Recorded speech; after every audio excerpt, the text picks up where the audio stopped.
এই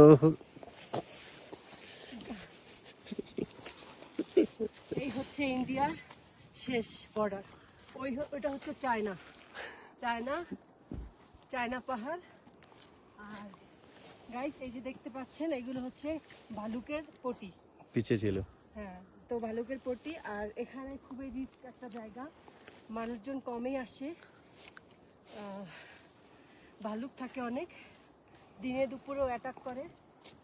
তো রিস্কি হইলেও জায়গাটা অনেক সুন্দর, এই জন্য মিস করি নাই যে যাই হোক যাই দেখে আসি। লাঠি নিয়ে আসছি, ভালুক আসলে অ্যাটাক করলে লাঠি দিয়ে পিটাই দিব। ভালো মার লেগে তো।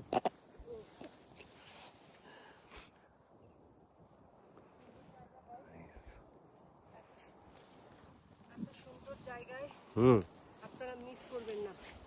আপনারা যদি কখনোই এদিকে আসেন তাহলে এই জায়গাটা আসবেন। একটু ভয়ঙ্কর রাস্তাটা, একটু পরেই যখন রোদ মানে বিকেল হইলে এখানে ভালুক বসবাস। আর পিছনে আমরা দেখে আসছি মানুষের জুতা, মানুষের হাড্ডি, জানি না কে কাকে অ্যাটাক করে খেয়ে ফেলছে।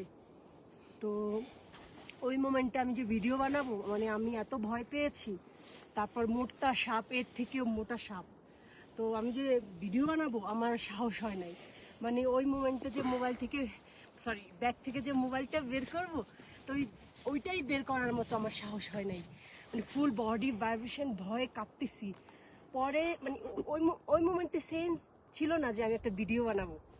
পরে এসে যে এত সুন্দর জায়গা, মানে এইগুলো একটু দেখাইতাম।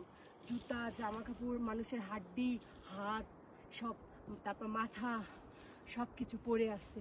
একটু ওই জায়গা দেখা, একটু ভয়ঙ্কর জায়গা, বাট দেখতে অনেক সুন্দর। আমার তো মনে হয় যে এখানে একটা সিনেমাই বানাই ফেলাই। কিন্তু আমার যে হিরো একেবারে আনরোমান্টিক হিরো, এই জন্য মুভি বানানো সম্ভব হচ্ছে না। দেখো দেখাও দেখাও, চায়নার পাহাড়ে অনেক বরফ। চায়না তো প্রচুর বরফ হয়, এখানেও স্নোফল হয়, কিন্তু 1-2 দিন পর এখানেও হবে। আপনার এই যে আমি না, আমার মনের মধ্যে না আতঙ্ক, ভিডিও বানাই আর যাই করি, মনে হয় কখন জানি ভালুক অ্যাটাক করে। এখানে চারপাশে কোনো মানুষ নাই, শুধু ভালুক, সাপ। হ্যাঁ, রাবিট। কাহা